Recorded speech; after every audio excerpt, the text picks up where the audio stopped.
সত্যজিৎ রায় যদি এই মুহূর্তে জটায়ু মানে লালমোহন গাঙ্গুলিকে দিয়ে কোনো স্পেস রেস নিয়ে একটি উপন্যাস লেখাতেন, তার শিরোনামটা হতেই পারত মহাকাশে মহাযুদ্ধ।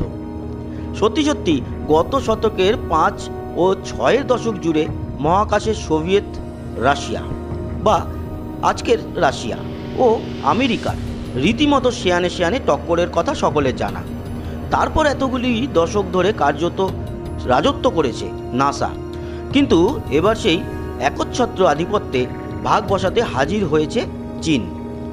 আর তাই মহাকাশে এই আধিপত্য বজায় রাখা নিয়ে রীতিমতো শঙ্কিত কিন্তু নাসা। কোনো এলোমেলো সূত্র নয়, খোদ নাসার প্রশাসনিক কর্তাই এমনটা জানিয়েছেন। 2024 সালে চাঁদে আবারও মানুষ পাঠাচ্ছে আমেরিকা, আর্টেমিস মিশন, আপনারা অনেকেই শুনেছেন এর মধ্যে। কিন্তু ওই দুই মার্কিন মহাকাশচারীর আগেই বেজিং চাঁদে মানুষ পাঠিয়ে বসবে না তো? মানে চীন, CNSA, China national space administration. নাসার বিল নেলসন জানিয়েছেন, আপনারা সকলেই শুনেছেন, চীনা সরকার জানিয়ে দিয়েছে চাঁদে মানুষ পাঠানোর বিষয়ে তারা আর 2030 সাল পর্যন্ত অপেক্ষা করতে রাজি নয়।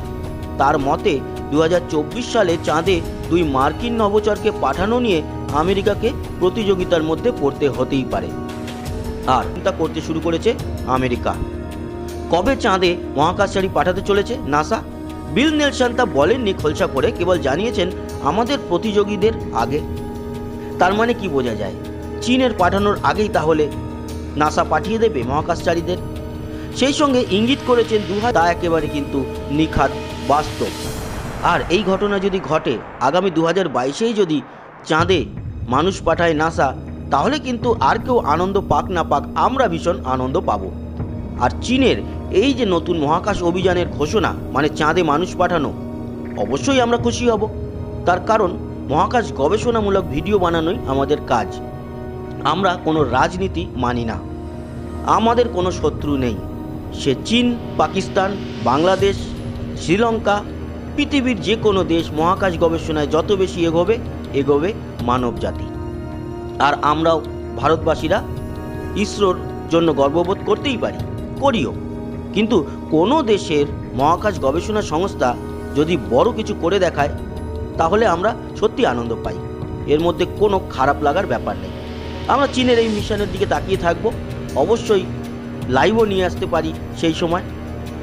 আপাতত সবটাই পরিকল্পনার মধ্যে থাকলেও খবরটা বেশ বড়।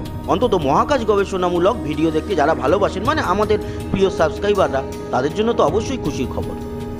কেমন লাগলো ভিডিওটা জানাতে ভুলবেন না। সঙ্গে থাকবেন আমাদের, সাবস্ক্রাইব করে লাইক শেয়ার অবশ্যই করবেন, আর কমেন্ট বক্সে আপনার গুরুত্বপূর্ণ মতামত জানাবেন। আসি, আবার দেখা হবে। সবাই ভালো থাকবেন, সুস্থ থাকবেন, টাটা।